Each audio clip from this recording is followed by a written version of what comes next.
নমস্কার, আপনারা দেখছেন গ্লোব টিভি, সবার পাশে সবার সাথে। গ্লোব নিউজ নিয়ে এখন আমি সুপর্ণা রয়েছি আপনাদের সঙ্গে। এক নজরে দেখে নেব আজকের বিশেষ বিশেষ খবর। রাস্তা সংস্কারের দাবিতে বিক্ষোভ, পুড়ে ছাই বিধবা মহিলার একটি মাত্র ঘর।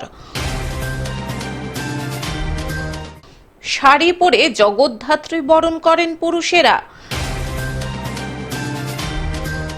ইংরেজ বাজারে হস্তশিল্প প্রদর্শনী ও প্রতিযোগিতা। ডেঙ্গু নির্মূলে প্রশিক্ষণ শিবির।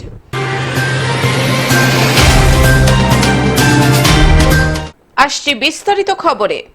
রাস্তা সংস্কারের দাবিতে বিক্ষোভ। হুগলির উত্তরপাড়ার মাখলা টি.এন. মুখার্জি রোডে বেহাল রাস্তা সংস্কারের দাবিতে মাখলা টোটো অ্যাসোসিয়েশনের অবস্থান বিক্ষোভ আন্দোলন সংগঠিত হয় মঙ্গলবার সন্ধেবেলা। মাখলা টি.এন. মুখার্জি রোড দীর্ঘদিন ধরে ভাঙাচোরা, রাস্তায় গর্ত, রাস্তার চলটা উঠে গিয়েছে এবং রাস্তায় মোষ চলছে।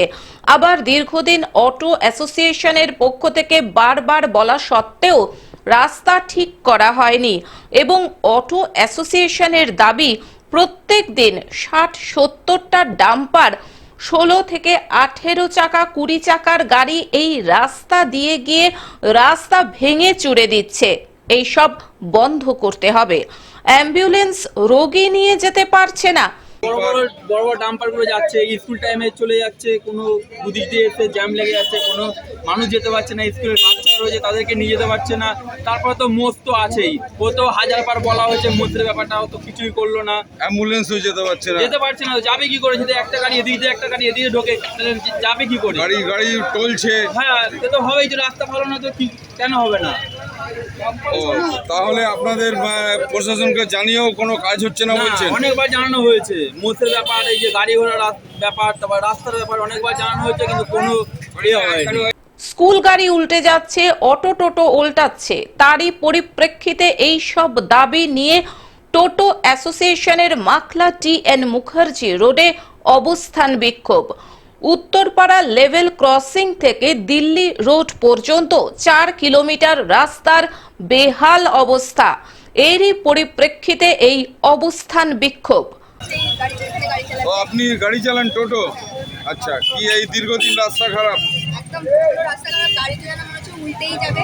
রাস্তা তো কোনো মতেই হচ্ছে না। আমরা চাইছি যে রাস্তা হোক, আমি চাইছি যে খুব তাড়াতাড়ি যেন রাস্তাটা হয়, এটাই আমাদের কাছে একটা আর্জি। এবং রাস্তাটা ভাঙাচোরা কেন?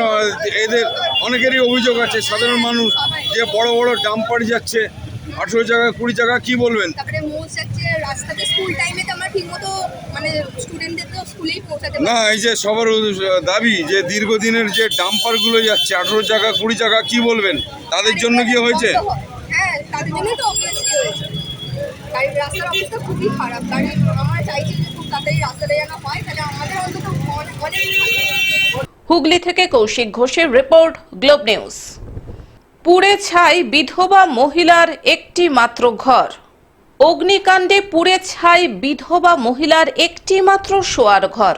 অগ্নিকাণ্ডের ঘটনাটি ঘটেছে আজ বুধবার সকাল 9:30 নাগাদ মালদা জেলার হরিশ্চন্দ্রপুর ১ নম্বর ব্লকের অন্তর্গত ভিঙ্গল গ্রাম পঞ্চায়েতের রামচন্দ্রপুর গ্রামে।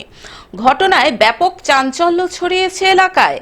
স্থানীয় সূত্রে জানা গিয়েছে, এদিন সকাল নাগাদ জয়ন্তী দাসের বাড়ি দাউ দাউ করে জ্বলতে দেখেন স্থানীয়রা। তারা আগুন নেভাতে হাত লাগান। ঘটনার খবর পেয়ে ছুটে আসে তুলসীহাটা দমকল কেন্দ্রের একটি ইঞ্জিন। কোথায়, কোন গ্রাম এটা? এটা রামচন্দ্রপুর। কার বাড়িতে লেগেছিল? ওই যে জয়ন্তী দাস। কি কি পুড়েছে? সব বাড়ির কিছু বাকি নাই, সব পুড়ে গেছে। ব্যাংকের বই, আধার কার্ড, ভোটের ছবি, সব মানে বাড়ির সমস্ত কিছু? সমস্ত কিছু বাকি নাই। বাড়িতে কি একাই থাকতো? বাড়িতে একাই থাকতো, বিধবা মহিলা। ওই সব মাঙে চাই খাতো, আর এরকম করে সংসার চালাতো। ওই ছোট্ট কি বাড়ি ছিল? ছোট্টই বাড়ি ছিল। এই বাড়িটা দেখেন না, এই বাড়িটাই ছিল। এই আমরা সরকারের কাছে আবেদন করছি। দমকল এসেছিল? দমকল এসেছিল, দমকল এসছে। দমকল আসার আগেই সব পুরো ছাই হয়ে গেছে, তারপরে দমকল আসে ঘেরালো। দমকল আসার আগেই বাড়িতে থাকা ওই বিধবা মহিলার আসবাবপত্র, ধান, চাল সহ নানান সামগ্রী পুড়ে ছাই হয়ে যায়। এরপর দমকল বাহিনী অভিযান চালিয়ে আগুন নিয়ন্ত্রণে আনে। তবে কিভাবে আগুন লেগেছে তা এখনো পর্যন্ত জানা না গেলেও শর্ট সার্কিট থেকেই এই আগুনের সূত্রপাত বলে প্রাথমিক অনুমান করা হচ্ছে। অগ্নিকাণ্ডের ঘটনায় সবকিছু হারিয়ে খোলা আকাশের নিচে ঠাঁই নিয়েছেন ওই অসহায় বিধবা মহিলা। সরকারি সাহায্যের দাবি জানিয়েছেন তিনি। স্থানীয় বাসিন্দা মিঠুন চন্দ্র দাস বলেন, আজকে রামচন্দ্রপুর গ্রামে জয়ন্তী দাসের বাড়িতে আগুন লেগেছিল। আগুনে সমস্ত কিছু পুড়ে ছাই হয়ে গিয়েছে। মহিলা খুব অসহায় ও বিধবা। কারেন্টের তারে কখন লেগেছিল এটা? এই তো আধা ঘন্টা আগে কোথায়, কোন গ্রাম এটা? পঞ্চন্দ্রপুর কোটনাকে মজায় কার বাড়িতে লেগেছিল? জয়ন্তী দাসের বাড়ি। সে কি একাই থাকে? এলাকায় বৃদ্ধ, মানে যাকে বলে ও মানে কোনো কাম ওর কি স্বামী নাই? না, স্বামীও নাই, ছেলেও নাই, কেউ না। কি কি ক্ষয়ক্ষতি হয়েছে? কি কি ক্ষয়? প্রায় তো শেষ হয়ে গেছে, চলে যাবে। বাড়ির সমস্ত বাড়ির সব শেষ, কিছু তো নাই, সব ছাপা, কিছু নাই। ছোট্ট একটি বাড়ি করেছিল, কোনো ক্রমে নিজের পেট চালাতো। এখন তার কাছে আর কিছু নেই। সরকারের কাছে আবেদন জানাবো যেন ওই বিধবা মহিলা কিছু সরকারি সুবিধা পান। আরেক স্থানীয় বাসিন্দা শিবনাথ দাস বলেন, কিভাবে আগুন লাগলো তা বলা যাচ্ছে না, তবে শর্ট সার্কিটের জেরে এই আগুনের সূত্রপাত হতে পারে। কোনো রকমে ওই মহিলা বাড়ি থেকে বের হয়ে এসেছিল, তবে দমকল আসার আগেই সবকিছু পুড়ে ছাই হয়ে গিয়েছে। কোথায় থাকবে এখন, কি বা খাবে, চিন্তায় পড়েছেন ওই বিধবা মহিলা। তাই সরকারি সাহায্যের আবেদন জানাচ্ছি। কোথা থেকে, কোথায় লেগেছে আগুনটা? ঘরে কোন গ্রাম এটা? রামচন্দ্রপুর। কার বাড়িতে লেগেছিল? জয়ন্তী দাস সে কি বিধবা, তার স্বামী নাই? বিধবা, কি কি পুড়েছে? সব সম্পূর্ণ, বাড়ির কিছু নেই, ও কি বিধবা আছে? বিধবা, কেউ নাই ওর? কেউ নাই। মালদা থেকে অভিষেক দাসের রিপোর্ট, গ্লোব নিউজ। শাড়ি পরে জগদ্ধাত্রী বরণ করেন পুরুষেরা। হুগলির ভদ্রেশ্বর তেঁতুলতলা গৌরহাটির জগদ্ধাত্রী পুজোয় পুরুষেরা শাড়ি পরে মহিলা সেজে মাতৃবরণ করেন। এবছর এই পুজো 232তম বর্ষে পদার্পণ করেছে। দশমীতে প্রতিমা বিসর্জনের আগে মাতৃবরণে এখানে পুরুষেরা মহিলাদের বেশে বরণ করেন। এই প্রথা এখানে বহু বছর ধরে চলে আসছে, আর এটাই এখানকার পুজোর রীতি। মায়ের আজকে বিসর্জনের দিন, 232 বছরের মা আজকে ভাসান যাচ্ছে। সন্ধেবেলা লাইটের মাধ্যমে শোভাযাত্রা বেরোবে, তার আগে আমাদের বরণ করা হয়। এই বরণ 232 বছর ধরে হয়ে আসছে। এই বরণ আগে ভদ্রেশ্বর চন্দননগর ডাচ এবং ফ্রেঞ্চের অধ্যুষিত ছিল। কথিত আছে যে তখন মহিলাদের বেরোনো নিষিদ্ধ ছিল, তখন থেকে এই রিচুয়াল আমাদের চলে আসছে, পুরুষেরা বরণ করবে। আর এবছর হচ্ছে, আশা করি আগামী বছরও হবে, এইভাবে আমাদের প্রথা চলে আসবে। হুগলি থেকে কৌশিক ঘোষের রিপোর্ট, গ্লোব নিউজ। ইংরেজ বাজারে হস্তশিল্প প্রদর্শনী ও প্রতিযোগিতা। মহিলাদের হাতে তৈরি নানান ধরনের কারুকার্য তুলে ধরা হলো হস্তশিল্প প্রদর্শনী ও প্রতিযোগিতার মাধ্যমে। প্রায় 200 জন মহিলা হস্তশিল্পীর উদ্যোগেই তৈরি হয়েছে নানান ধরনের ঘরোয়া সামগ্রী। আর এতেই আকর্ষণ বাড়িয়েছে প্রশাসন থেকে শুরু করে সাধারণ মানুষের মধ্যে। মঙ্গলবার রাজ্য সরকারের ক্ষুদ্র মাঝারি শিল্প এবং বস্ত্র দপ্তরের উদ্যোগে মালদার ইংরেজ বাজার শহরের শিল্প কেন্দ্রের ভবনে এই হস্তশিল্পের প্রদর্শনী ও প্রতিযোগিতা অনুষ্ঠিত হয়। আজ বুধবার পর্যন্ত চলবে এই হস্তশিল্পের প্রদর্শনী। এদিনের এই অনুষ্ঠানের উদ্বোধন করেন বস্ত্র দপ্তরের রাষ্ট্রমন্ত্রী তাজমুল হোসেন। উপস্থিত ছিলেন জেলা শাসক নিতেন সিংহানিয়া, শিল্প কেন্দ্রের জেনারেল ম্যানেজার মানবেন্দ্র মণ্ডল সহ বিশিষ্টজনেরা। এই হস্তশিল্প প্রদর্শনী ও প্রতিযোগিতায় অংশগ্রহণকারী মহিলাদের হাতের তৈরি বিভিন্ন সামগ্রীর মান যাচাই করার পর পরবর্তীতে সেগুলি রাজ্য স্তরের প্রদর্শনীতে পাঠানো হবে। এই সমস্ত বিভিন্ন নিয়ে হস্তশিল্পীদের উন্নতি কল্পেই এই প্রোগ্রামটা, এটা আজকে এবং কালকে 2 দিন চলবে। কি কি প্রোডাক্ট আছে এখানে মূলত বাংলা মূলত বাঁশ বেতের কাজের জন্যই বিখ্যাত। মানে ওয়েস্ট বেঙ্গলের মধ্যে সবচেয়ে ভালো কাজ হয়েছে বাস বেতের মালদায়। বাসের কাজটাই আমাদের সমস্ত বেশি আছে। এছাড়া আমাদের মুরাল আর্ট, বিভিন্ন রকম পেন্টিং, বিভিন্ন রকমের জুটের কাজ এবং বিভিন্ন রকম ধরুন ডোকরা আছে, আমাদের কার্পেট আছে, নানান রকমের মিস্ট্রিয়াস আইটেম আমাদের আছে। এখানে কি বিক্রি হবে?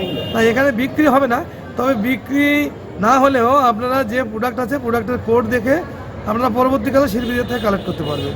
আজকে বিক্রির ব্যবস্থা নেই।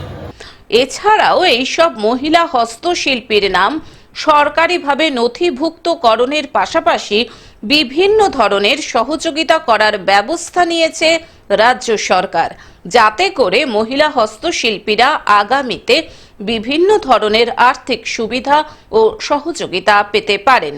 প্রচুর উপকার লাগে। প্রতিটা মেয়ে এখানে ব্যবসা করে খায় এবং এখানে এত সুযোগ সুবিধা করে দিয়েছে যে এখানে যদি ছেলেমেয়েরা এই প্রোডাক্টের উপরে লোন নেয়, সেখানে সাবসিডি লোনও পাওয়া যায় এবং সেটা দিয়ে মেয়েরা অনেক জিনিসপত্র খায়।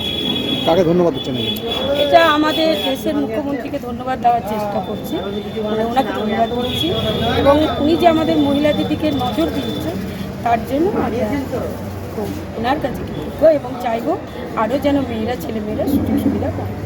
মালদা থেকে অভিষেক দাসের রিপোর্ট, গ্লোব নিউজ। ডেঙ্গু নির্মূলে প্রশিক্ষণ শিবির। ডেঙ্গু নির্মূলে 3 দিন ব্যাপী প্রশিক্ষণ শিবির অনুষ্ঠিত হল জলপাইগুড়ি পুরসভায়। সোমবার থেকে পুরসভার প্রয়াস হলে শুরু হয়েছে 3 দিন ব্যাপী এই প্রশিক্ষণ শিবিরটি। স্টেট আরবান ডেভেলপমেন্ট অথরিটির নোডাল অফিসারের তত্ত্বাবধানে চলছে এই প্রশিক্ষণ শিবির। চেয়ারপারসন পাপিয়া পাল বলেন, নিয়ম মাফিকই এই শিবির অনুষ্ঠিত হচ্ছে। বর্তমানে জলপাইগুড়ি শহরে ডেঙ্গুর কোনো খবর না থাকলেও আমরা নিয়মিত কাজ করে চলেছি। ডেঙ্গু প্রতিরোধের দায়িত্বে থাকা সুপারভাইজার ও কর্মীরা নিয়মিত কাজ করে চলেছেন। বাড়ি বাড়ি গিয়ে সার্ভে করছেন তারা। তাদেরকে নিয়েই এই প্রশিক্ষণ শিবির অনুষ্ঠিত হচ্ছে। ডেঙ্গুর সংক্রমণের সময় এখনো আমরা পার করিনি, যদিও জলপাইগুড়ি শহর এখনো ডেঙ্গু থেকে নিরাপদ রয়েছে বলে তিনি জানান। বিষয়টা হচ্ছে একটা নর্মাল ট্রেনিংয়ের ব্যবস্থা করা হয়েছে। আমাদের কলকাতা থেকে প্রিয়াঙ্কা ম্যাডাম এসছেন, উনি সুডার নোডাল অফিসার। একটা নিয়মমাফিক ট্রেনিং, যাতে কাজটা আরও পালিশ করা যায়, কাজটাকে যেন আরও কার্যকরী হিসাবে আমরা উপস্থাপনা করতে পারি। ডেঙ্গু যেরকমভাবে আমাদের কাজ চলছে সেটাকে আরও যাতে নজরদারি দিয়ে আমরা যাতে এগিয়ে নিয়ে যেতে পারি, কারণ ডেঙ্গুর একটা কিন্তু সংক্রমণের যে সময় সেটা কিন্তু এখনও আমরা পার করিনি। যদিও জলপাইগুড়ি শহর অনেকটাই নিরাপদ আছে। এটা কলকাতা থেকে একটা 3 দিনের ট্রেনিং হচ্ছে, পার্ট বাই পার্ট 3 দিন আমাদের বিভিন্ন ওয়ার্ডকে ধরা হয়েছে। প্রথম দিন 7-8টা করে ওয়ার্ড এই 3 দিনে আমরা কাভার করব। সেইভাবে একটা ট্রেনিংয়ের ব্যবস্থা আমাদের জলপাইগুড়ি প্রয়াস হলে স্বাস্থ্য দপ্তর দ্বারা আয়োজিত। এটা হাউস টু হাউস যারা সার্ভে করছে সুপারভাইজার, তাদেরকে ডেকে নিয়ে ওনারা আরও যাতে আমরা সঠিকভাবে এই ডেঙ্গু প্রক্রিয়াটাকে আগাতে পারি সেদিকে নজরদারি দিতেই ওনারা কলকাতা থেকে এসছেন। প্রয়াসে সেই ট্রেনিংটা 3 দিন ধরে হবে। আমরা পার্ট বাই পার্ট রেখেছি যাতে কাজটা আরও সুন্দরভাবে তাদের বোঝানো যায়। যারা হাউস টু হাউস সার্ভে করছে, যারা সুপারভাইজার অল্প সংখ্যক নিয়ে করলে, আমাদের 3 দিনের ট্রেনিং আমরা প্রয়াস হলে রেখেছি। জলপাইগুড়ি থেকে সায়ন সেনের রিপোর্ট, গ্লোব নিউজ। এখন থেকে গ্লোব টিভি দেখুন আপনার স্মার্টফোনেও। গুগল প্লে স্টোর অথবা অ্যাপল স্টোর থেকে ডাউনলোড করুন গ্লোব টিভি লাইভ অ্যাপ এবং জিও টিভি অ্যাপ। এছাড়াও জিও ফাইবারেও গ্লোব টিভি দেখুন। আজকের মতন গ্লোব নিউজ এখন এই পর্যন্তই। দেখতে থাকুন গ্লোব টিভি, সবার পাশে সবার সাথে। নমস্কার।